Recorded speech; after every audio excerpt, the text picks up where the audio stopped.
Camera lights action.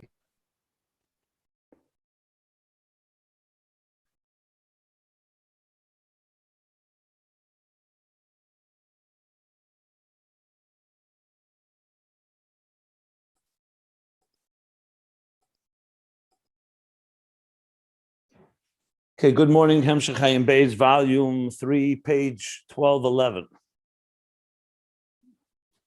So after finishing the questions and discussion of Havai Yechatu Merivov, that God shatters his enemies, his foes, and he asked the questions about the connection between the beginning of the verse and the end of the verse, which says "V'yiten eiz l'malkei v'yorim keren meshichai," that he gives strength, fortitude to his king, and exalts and lifts and raises the crown, the horn of the Mashiach. What's the connection between them? Just reviewing some of the questions.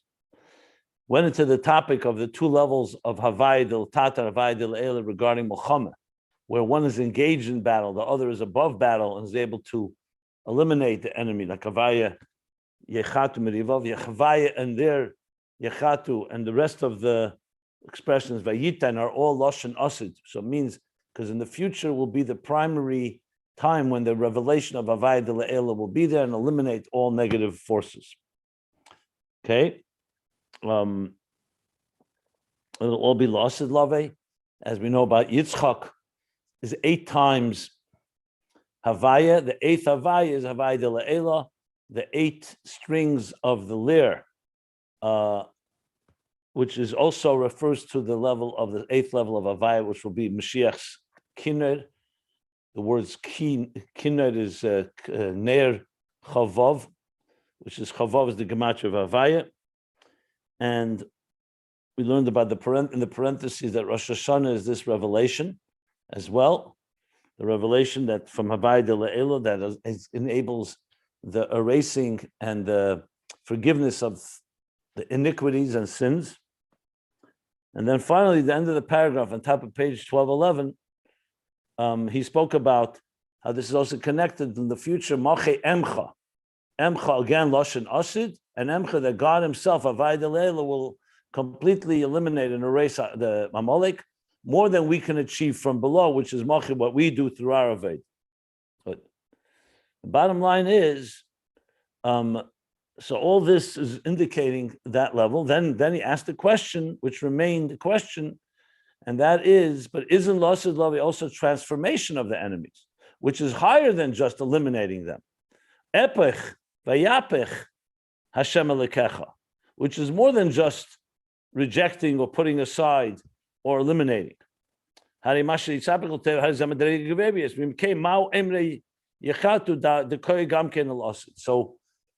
you're talking about the future is much greater achievement, which is transformation. So this all will not be answered till later in the Hemshech. Later, as I pointed out, there's a few places where he's going to discuss this at length. And with that, we went to the next section, which is to understand all this, to understand the difference between Gan Eden and Elam Haba. 2 levels of divine revelation, Gan Eden and Elam Haba. Gan Eden, as he said, is essentially the world, the spiritual world that comes after our work as a schar, as a continuation. And we, through our work on Maisa Mitzvos and Elam Haza, increase the the divine energy inside of Gan Eden, just like by Adam Arishan. The Gan Eden was already there. God revelation was there. God had planted Vayita Havaya Lekim Gan Be'eden Shem Mole. So he planted a garden in Eden, which is already a great revelation, higher than all the other, a higher level of divine than the other and all the worlds or the rest of the earth. And then the human being came, Adam came, and what he does, he improves and maximizes this garden through La'avdil L'Shamra, which is the 248 positive mitzvahs and 365 negative, to serve and protect. And that causes the garden to blossom and flourish even more. Taste Vesedus. So removing the stones, removing the negatives, and irrigating the garden. In Aveda, that makes the garden blossom even more, like he says, Tesvis Eris, Began Eden. Okay. And that's the difference, he says, when Neshama, before it comes this world and it's in Gan Eden, that's how Gan Eden is on its own, which is already a higher level than the rest of the worlds. But then Gan Eden itself can increase through the work of the Neshama comes down and increases in that level. But all this increase, he said, is in Ba'esem Mahus. It's all in that same paradigm of Gan Eden called Mamala Kalam. In other words, the divine energy within existence. It's not about divine energy outside of existence. It's within existence, I call Mamala Kalaman, and that's where you go to a higher level. In the parentheses, we learned that what exact level it is, it's the level of the Heilah. It's the Gan Eden on its own is Keser Chochma Bina of Malchus, which on its own receives from Zah, but back to back, meaning a more diminished flow. And Vayinechel beGan Eden, and placing Adam in Gan Eden, that draws down Ponim bePonim, not Acha beAcha. So Malchus receiving from Zah, not back to back, but front to front. That's what Adam introduces. In Likutei Torah, he said, it says Gan Eden on its own is Bria Shebebriya. And he reconciles it by saying Bria Shebebriya is Keser Chachma Bina of Bria, which is rooted in the lower levels of Malchus. So basically, it's essentially talking about two different levels, but they essentially have the same idea. That the first, according to the Biur Yazer, Gan Eden on its own is Keser Chachma Bina of Malchus, but it's back to back to Zah. The Adam, the human being, the Adam, the human, introduces Ponim bePonim. In the Likutei Torah, it's Bria Shebebriya, Keser Chachma Bina of Bria, which receives from the lower levels of Malchus. So, but either way, and that is what Gan Eden is. And the addition then is also the same idea, Ponim bePonim, though he doesn't spell it out exactly, but that seems to be the pshat. Okay.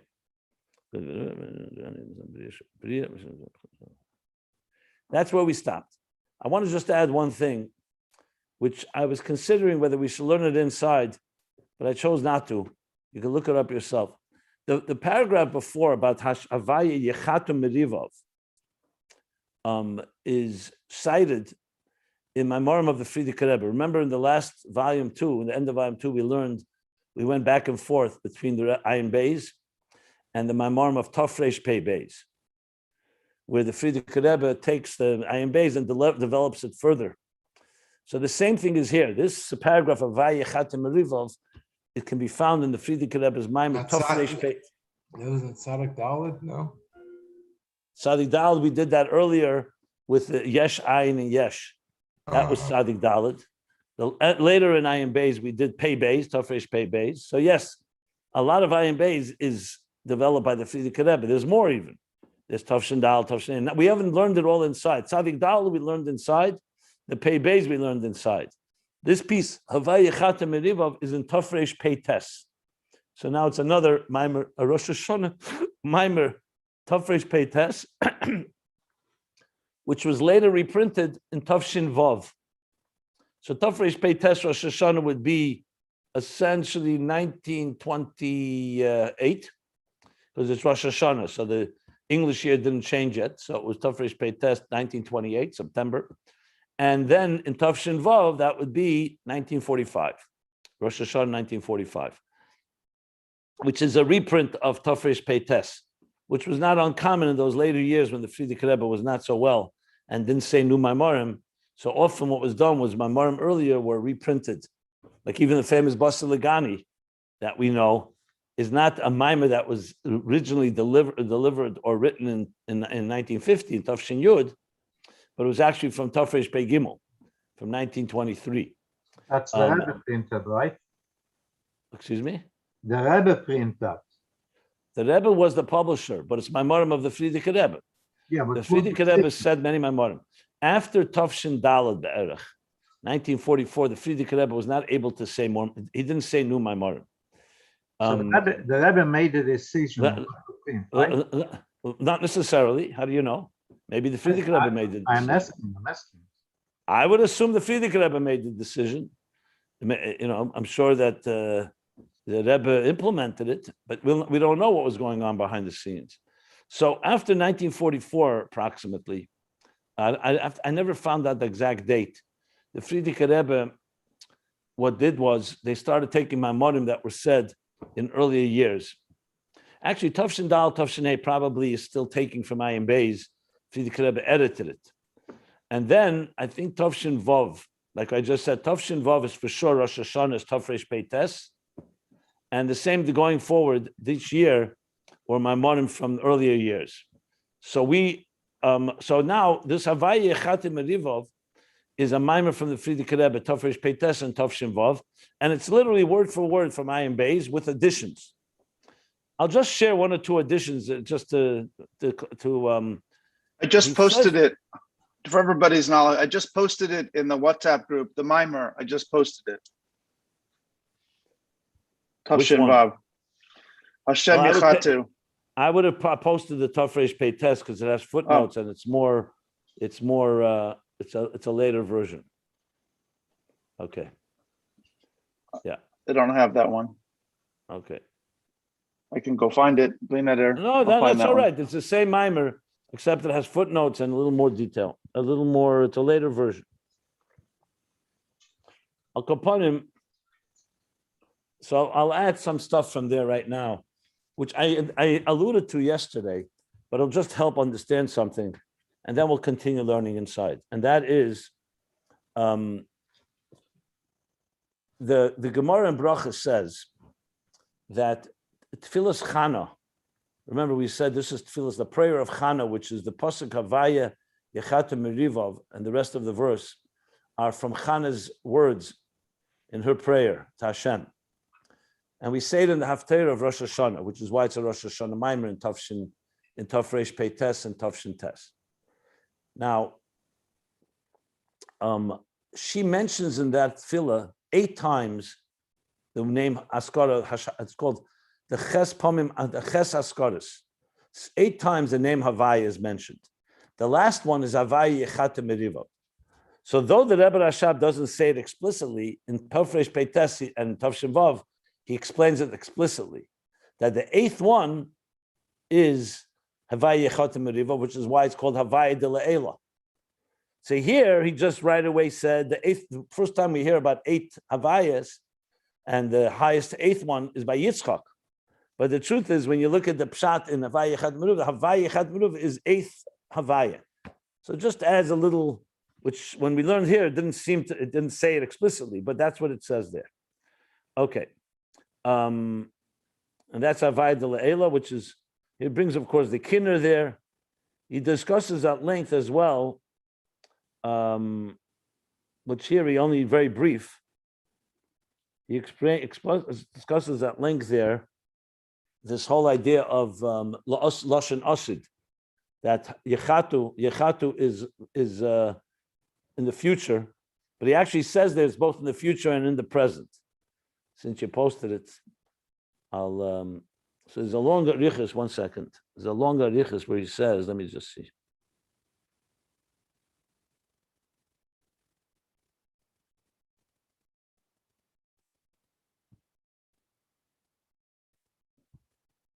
The longer riches about the Yaakov 7 times.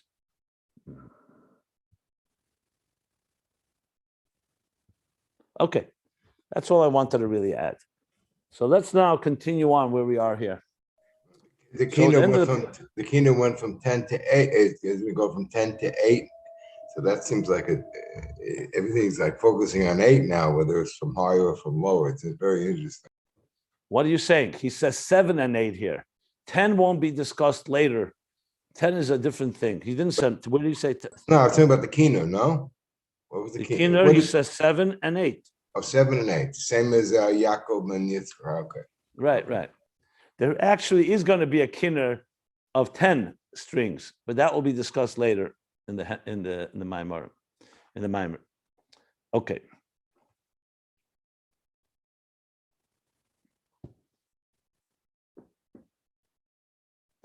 I will say one more thing, even though I was trying to avoid going to later in the Maimer, but one thing did jump out at me in the context of what he said, that Havaya Yechatim Merivov is eliminating the enemy. In contrast to transforming, I was thinking, and just my thought, which I think is fine to include here, even though it's processing a bit. And that is when he was saying that that Ein Oid comes to add, what does it come to add? The transformation, the very transformation of revealing that the concealment itself, Elokim itself, is the power of the divine. In contrast to Havayu Elokim, where there the focus is on Gili. Now, the reason that one would argue that maybe the concealment should be eliminated. Who says it should be? You should see its very power of the divine would be because as a result of the concealment, we also have all the problems that we've had, the enemies. So it could be when he's saying here, and it's just a thought that may be developed later, and now we'll find out when we learn it. Just what came to me was this idea of eliminating the enemies, merivov, yechatu merivov, and emche amalek, and evav yekaresun. All these different expressions where they will be eliminated is because at the end of the day, the concealment itself is a divine power. But the result of the concealment, which led to these enemies, that needs to be eliminated. So it could be that he's beginning to tell us, and we'll develop this further, and I believe he's going to develop this further, that there's two things that happen loss of love. One is elimination of the negative that was a result of the concealment, and then there's the transformation of the concealment itself, where the transformation of the negative, meaning not their negative influences, but where they originate from, that will be transformed, and that will be the revelation of the divine power in Elokim, the Atzmizdika power in Elokim, in addition to the Havaya Elokim. And that's what he meant, B'chalol Shalelam, that it will be, like he says, Einoi B'chalol Shalelam, that even the Chalol Shalem and the Tzimtzum Rishimu, that itself will be seen as a divine power. And that can be more of a transformation as opposed to a elimination of. So there's something that's eliminated and something that's transformed. Just a thought in the context of things. Okay. It's like the two parts of Mashiach. When Mashiach first comes, and then the sort of the mystical part. The first is going to be the head of all nations. All the source goes away, and then it's transformed. It's the two stages of Mashiach. That's written by the Rambam. Hulu.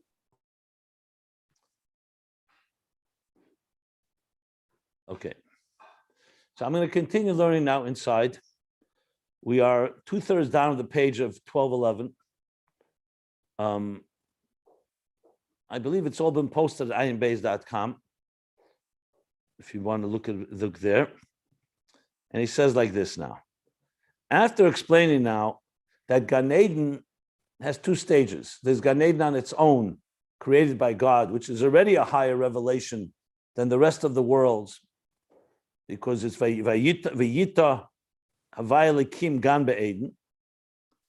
And there's an addition that happens through the work that we do. Adam in his time, we in our time, where our avodah, Ma'isa Mitzvos, what he said with Kavana and Rusa Deliba, with intention and with desire of the heart, it creates taste for Sedus. We generate more energy. We take care of this garden. We get rid of the impediments. We nurture and irrigate it through our Torah mitzvahs on earth, and that increases energy in Gan Eden. But it's still Gan Eden type of energy. It's still the paradigm of the Garden of Eden, which is Mamala Kalam. But it's a higher level in Gan Eden itself. And then came the parentheses to identify exactly where the geographic spiritual location for this is. And now he continues. And now, Vadai, the Kiyama Mitzvahs, the Adam Arishan. It's certainly that the performance of mitzvahs by Adam Arishan, by Adam, Lo hoye mitzvahs gashmis kitzitzis v'tfilin shalanu. They were not physical mitzvahs like the tzitzis and tefillin of our tzitzis and tefillin. In other words, he didn't put on tzitzis physical wool and fringes and tefillin like by us. The tzarich leimer, you have to say, the law of the beramach mitzvahs esa that when it says that he served with the 248 positive mitzvahs, his working, his serving was in their spiritual sense of these mitzvahs, not the physical mitzvahs themselves. So we talked about this the other day, but now he's actually spelling it out. The Hainu Kamoishem Besharshan Batzilus. In other words, how the mitzvahs are in their root in Atzilus.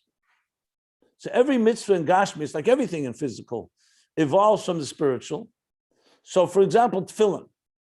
Tefillin is the binding of the mind and the heart. In Atzilus, there's no physical tefillin. It's the spiritual concept of binding moichin and midas. The same thing with tzitzis, whatever the hamshach of tzitzis is. So the ruchnius, that's what Adam Arishan did, the ruchnius of it. And there, what are the mitzvahs called in Atzilus? They're called shenikraim mitzvahs havaya. The mitzvahs in Atzilus are called the mitzvahs of Hashem. Now, they're always mitzvahs of Hashem, but their name, mitzvahs havaya, means as they are on a divine level, not in their physical manifestation. Mitzvahs havaya. In other places, Chassidus talks about, explains at length. He's going to say something here, but this is a big concept in Chassidus, how the mitzvahs are above and how the mitzvahs are below. Now, just make it very clear. The kavanah, the intention is to do mitzvahs in Gashmis, in the physical world. But that did not begin really till after Matan Torah. You must have learned this. This is a very popular theme in the Sichos of the Rebbe, that till Matan Torah, it says, Reichus Hoyu. Shem and Torah Shmeich came after Matan Torah, which means that it was still more like an aroma. It wasn't the full development of the mitzvahs, because Avram, Yitzchak, Yaakov, and Adam Arishan, they did not have yet physical mitzvahs. For example, the concept of a physical matzah on Pesach didn't exist. Even Pesach itself, the Jews had not been in Egypt yet. So Chassidus explains, based on Kabbalah, they did the mitzvah beruchni because the concept of Yetzias Mitzrayim, beruchni, always existed. It precedes the Torah, but it didn't yet manifest in a real event on earth that led to real physical activities.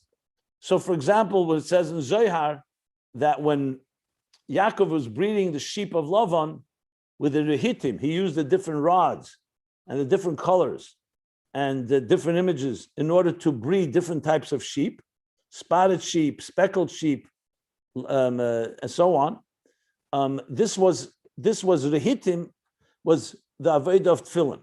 That's what it says in Zohar.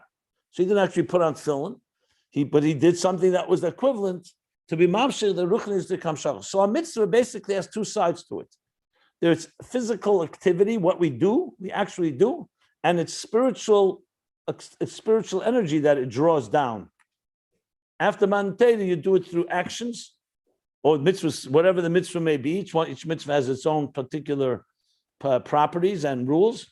And then there's the spiritual dimension that you draw down. So Adam Arishan. And same thing with the Avos, where it says the Kaima Kol Avos Kol Atei Ashlei Nitna, that they did it all on a spiritual level. Okay, and now explains. But Abraham Avinu, when he supplied the malachim with a meal, wasn't it out of a Pesach Seder? He was actually eating the meat of doing something, at least with regards to food. No, it's at best it's symbolic. You know, he actually gave them. It says he gave them tongue and cheese. That would be meat and milk together. So it's not so simple. Bottom line is, it may have been symbolic, but definitely not an actual seder like with matzah and wine that we use and karpas and all that. That for sure not. It was mamshel the ruchni is a part of it. It doesn't say anywhere that he did an actual physical seder. Secondly, I should add, the only mitzvah that Avram actually did physically was bris milah. That was one exception that God set them circumcise. That was not spiritual. That he actually did in the physical sense of the word, where he circumcised himself and his children. So going back to this, it's all Baruch. Even that matzah is awful. Matzah is awful. I don't know if I made it Seder like we are doing it, but he ate matzahs. That's possible. Milo was the only mitzvah that Hashem commanded him. Other mitzvahs Hashem did not. But he did it, maybe. I don't know. Anyway, the answer is everything was spiritual, and if anything, it was symbolic. I stand by what I said, and you can look it up If you're really interested, it talks about this in different Maimarim, how Avram did everything beruchnis, including what he served the Malachim. It was not a physical Seder as we do a Seder with the 15 steps of Kadesh, Urchatz, and so on. No, nowhere does it say that he did that. There was symbolism. There was symbolic things, just like the Rehitim, the rods and the sticks that Yaakov used are symbolic of tefillin. He did symbolically, but there was no such thing as a physical Seder in the context of like a mitzvah of doing a Seder, mitzvah of eating matzah. He didn't have the physical side, he did everything spiritually. Okay. And there may have been some physical symbolism. That's not a problem at all. So now, Shanikra mitzvah savaya. The mitzvah says they are in Atzilus, they're called mitzvah savaya. Ukiyadua, shebedugma zeis ukima mitzvahs da Avram Avinu olav hashalom. As it's known that shebedugma zeis, that's similar to this, example to this, are the mitzvahs that Avram Avinu did. The Omer Razal, Kaim is Avram Avinu kol ha-Torah. The Gemara tells us Avram fulfilled the entire Torah. Shenemer ekev asher shama es Avram, mitzvosai chukoisai. Because you listened to God, Avram listened to Hashem and fulfilled kol mitzvosai, all his commands and all his laws. So we see that Avram did fulfill what it says the Torah. So he says the Hainu, but this means, however, Gam ken b'sherish hamitzvos elyonos. What does that mean that he actually did them? He did it in the sherish hamitzvos elyonos, the root of the mitzvahs above, not the physical mitzvahs as we do them.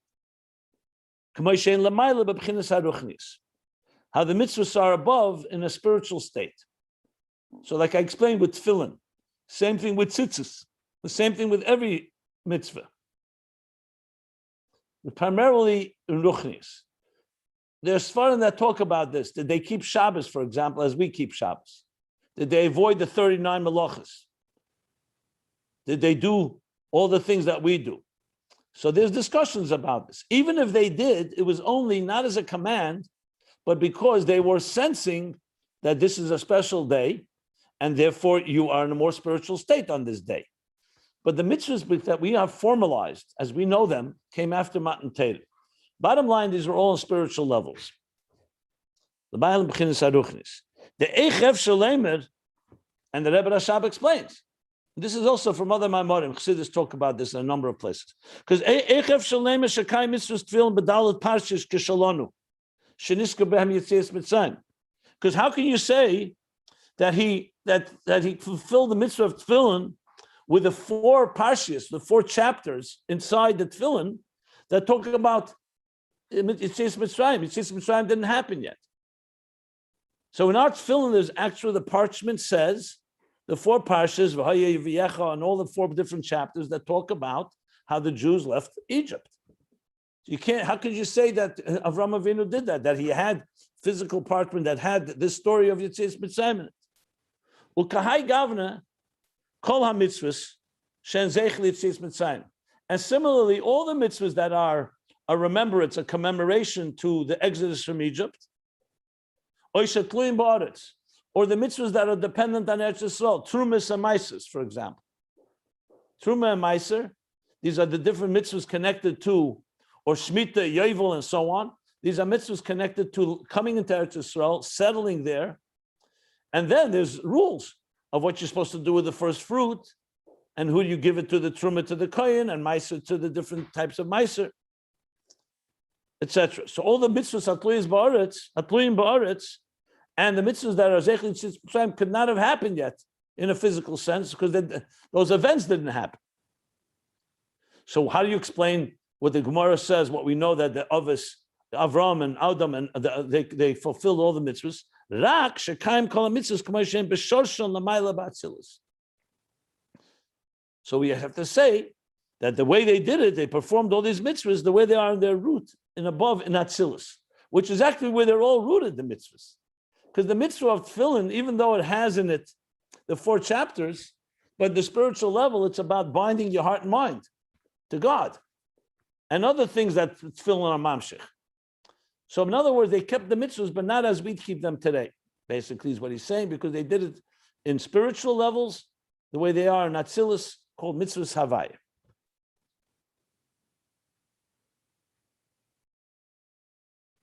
Clear? Anybody want to ask anything about this? Okay.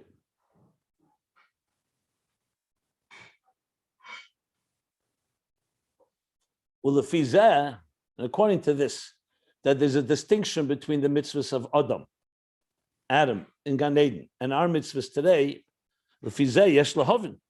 We need to understand the Inyan Kabbalah Schara mitzvahs, but Teis Began Eden.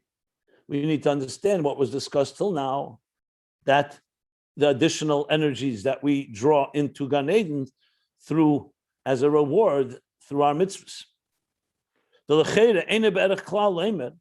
Because seemingly, it's not comparable at all to say that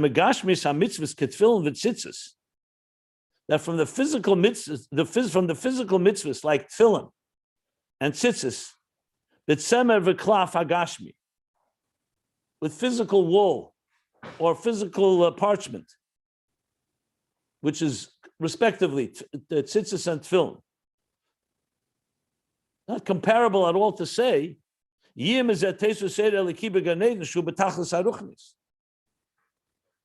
is a question.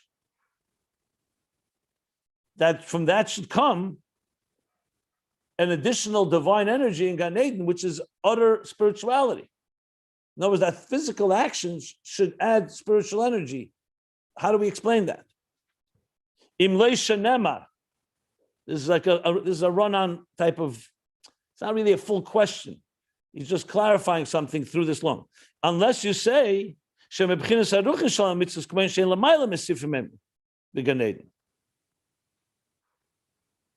other words, to say that through the spiritual, doing the mitzvah spiritually, that makes total sense. That adds spiritual energy into Gan Eden. But it doesn't seem comparable to that when you say that the physical mitzvahs without the spiritual side to them should add spiritual energy. That's what he's saying here.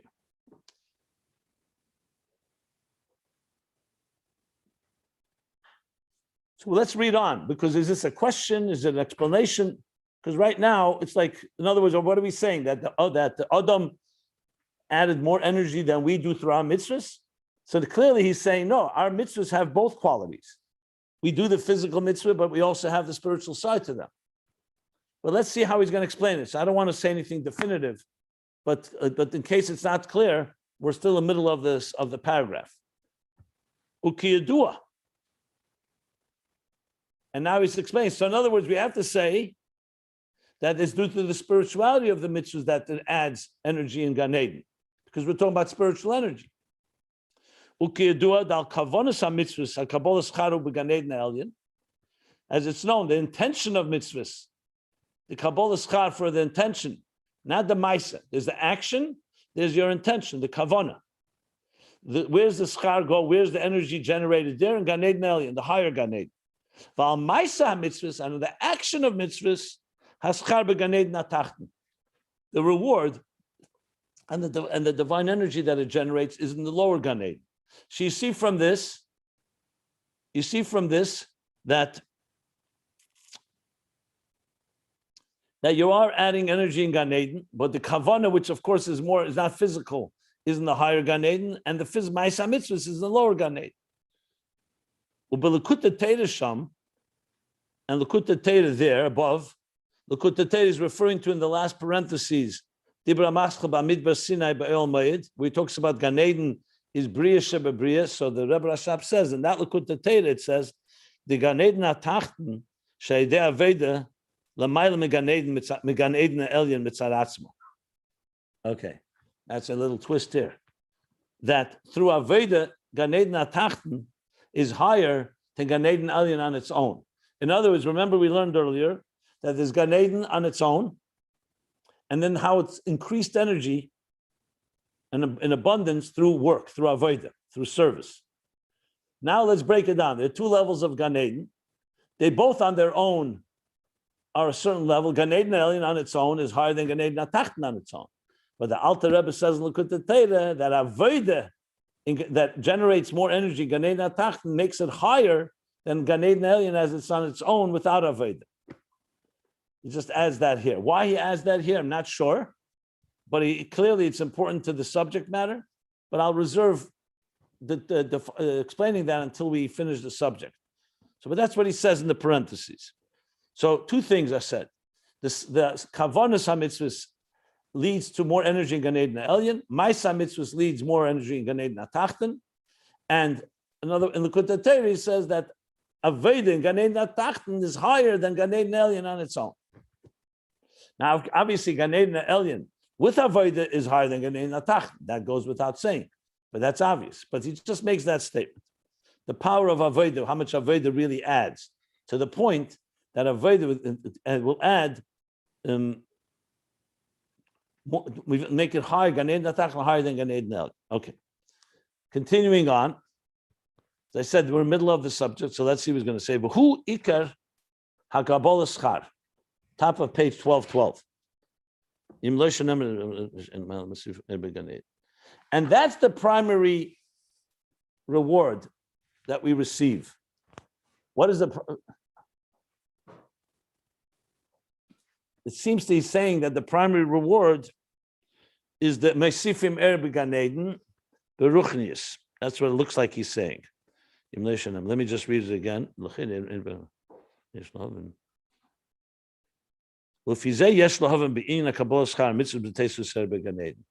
Okay, we need to understand what is the inyan of the receiving of schar in the Teisvus.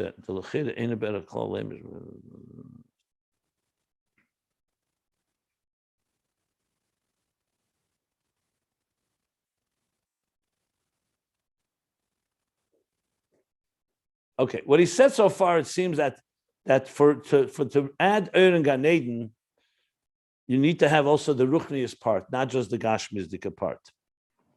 And that seems to be the Ikar Schar. Because at the end of the day, the Schar that we have in Gan Eden is spiritual. When a Neshama in Gan Eden is basking in the divine pleasure, it's a spiritual pleasure. It's not a physical one. That's what it looks like he's saying. But now he qualifies. Ube'emes, but in truth, we were not commanded on the spiritual side of it. We were commanded to do it in action. So in other words, it's going out the other side of the coin. Yes, there's a mile in the spiritual part because that relates to Gan Eden's spirituality. Is the Giluyim of spiritual revelations in Gan Eden. That's the quality that we need to have, the spiritual dimension. But the truth is, the command to us is on doing the action. And in this, there's actually a quality that the children have over the Avos. In other words, the Avos had the spiritual, and Adam HaRishon had the spiritual dimension only. What's the quality of that relates more to the spirituality of Gan Eden, of a spiritual world like Gan Eden, of divine energy? That's spiritual. But the truth is, once we were commanded to do mitzvahs, we were commanded to do them physically, and that we have a quality in the physical that the Avos do not have. Like it says in Kamesha Kosov, like what Hashem tells Moshe Rabbeinu in Pasha Va'era, Ushmi Havai Eloheinu daiti lahem. I reveal myself to them with the name Kel Shaddai, a lower name that reflects on the divine that relates to existence. But Shmi Havaya Eloheinu daiti lahem. I did not make them aware of Shmi Havaya. Because they did not have physical mitzvahs, only spiritual, only on the spiritual level.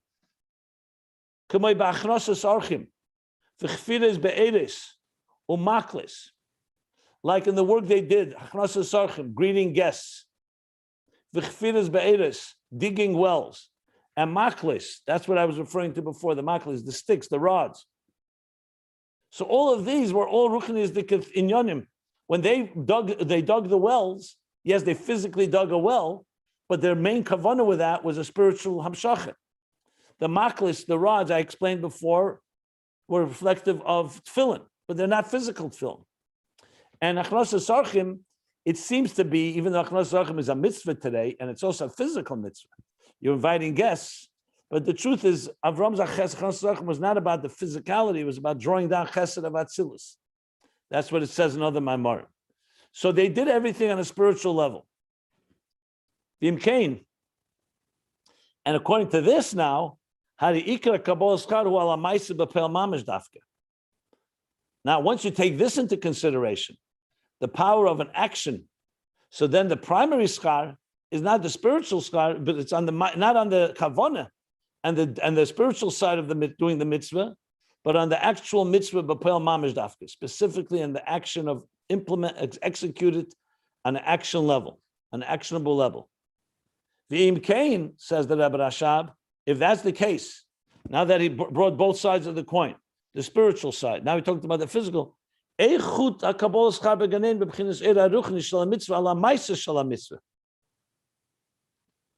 now we need to have an explanation. How is this reward that's received in Gan Eden, which is in a state of a ruchnis dikkum? Remember, Gan Eden is not Gashmis. We're not talking about Tchias HaMesim in the future where the physical world will bask in divine energy. Here we're talking about a spiritual. So how does it work that the reward in Gan Eden, from the mitzvah that was done, Shalom Mitzvah la Maisa Shalom Mitzvah, which is higher than the ruchnis, because we just said the Maisa has something that the ruchnis doesn't have. So how does it work? We're doing a mitzvah. So if we were talking about the Avos or Adam, they're doing only the ruchnius. So ruchnius is rewarded by ruchnius. You do something in a spiritual realm, you're rewarded with spiritual energy. In that context, when we do a Maisa mitzvah, the spirituality of the mitzvah, meaning our spiritual state of mind, our kavanah, like he said, etc., that generates spiritual energy. But now on the other side of the coin, we say Maisa mitzvah has something that the ruchnis doesn't have. No, it's more something that the kavanah, you have to actually do the mitzvah, and the Avos don't have that. How does that work with Gan Eden? Gan Eden is a spiritual energy. So you're saying that something that's greater than spiritual, which is action, is getting reward in the spiritual level. How does that work? Just repeat it again. We just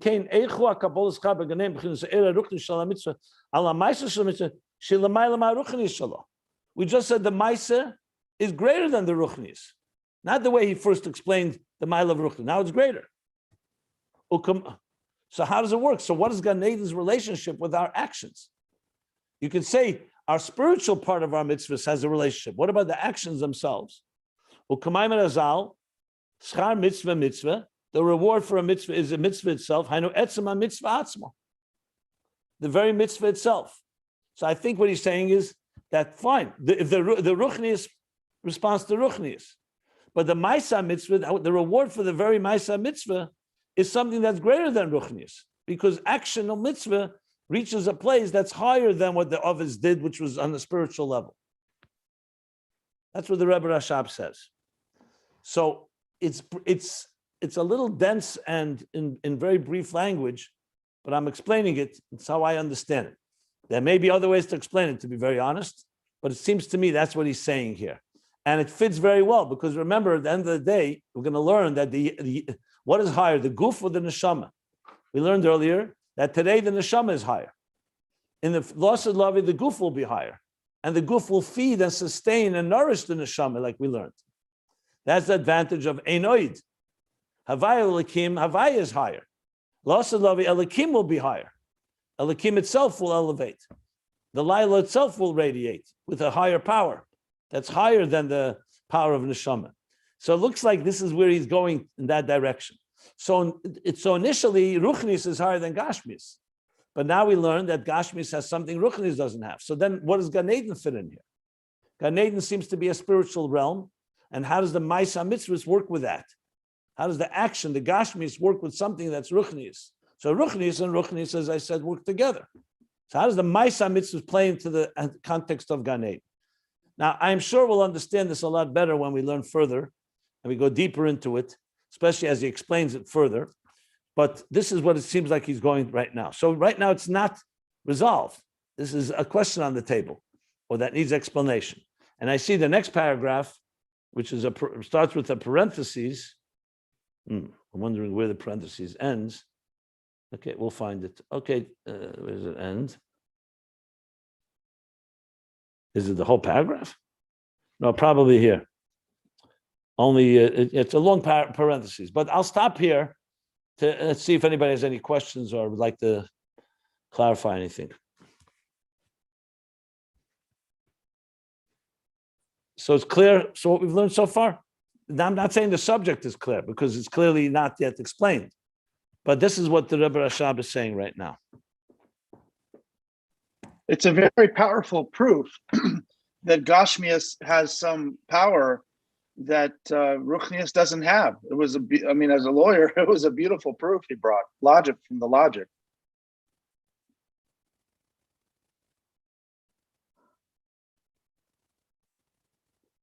It's fair to say that's what he did here. He just made a proof. He just made a proof that Gashmias has a mila over Ruchnius because the doing of the mitzvah has a schar that's greater than the kavana.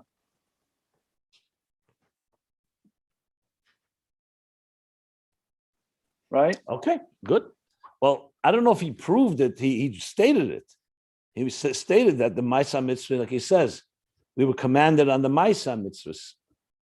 And the others did not get the revelation that we get through the Shmiya Vayal in the that sense, yeah. Is the scar we get from doing mitzvahs, is that on a group level for all Jews, or is it on an individual level? And why not both? I would say both. You know what? The subject is not over yet. He's continuing to discuss this in the next paragraph on 12:12. Should I read a few more lines? No, the next paragraph begins with a parentheses.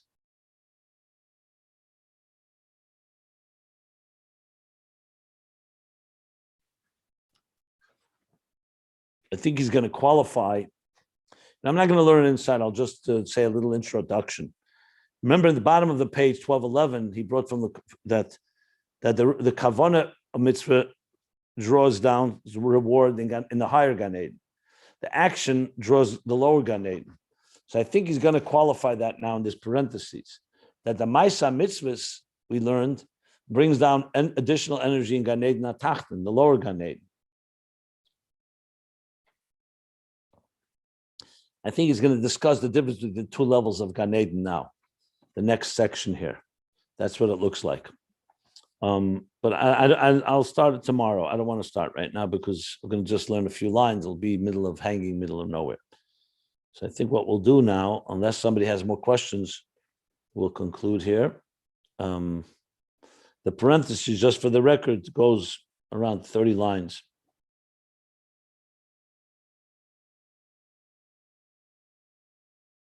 Actually, 24 lines. So the line Aval Gan Eden Shel Gilbchin Malsel is Kavana Im HaMaisa. Okay. But just keep in mind, in order to keep focused, that the goal here is to understand the difference between Gan Eden and Olam Haba. He didn't get to Olam Haba yet. So far, he's been talking Gan Eden. Remember, key is Mamala Kalalman. All this is a Mamala Kalalman, which is the revelation of the divine within. So it's spiritual, but it's within existence. It sounds like that the Maisa mitzvahs in other places, I'm sure we'll learn, reach a save of Kalaman. I'm just giving you that because I think it'll make things a little easier to understand. So, but Mamala Kalaman, of course, the more spiritual revelation, that makes it more Mamala Kalam. So that's like the Ruchnius. But we're going to soon learn. We'll learn what the Maisa HaMitzvahs accomplish. This goes for a while. Let me see here.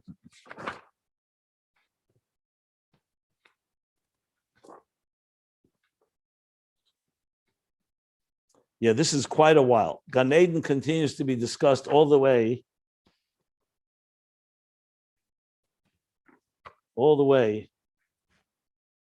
to page 1221, 1222. Okay. Wow. Yeah, we'll keep the flow going. We won't lose sight. Key is not to get off the reservation here.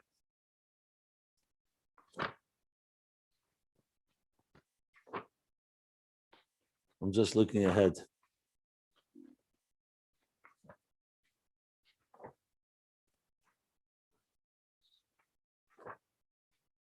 Wow. Okay. Okay. It's a journey, my friends. Good. We'll stop here. We're on top of page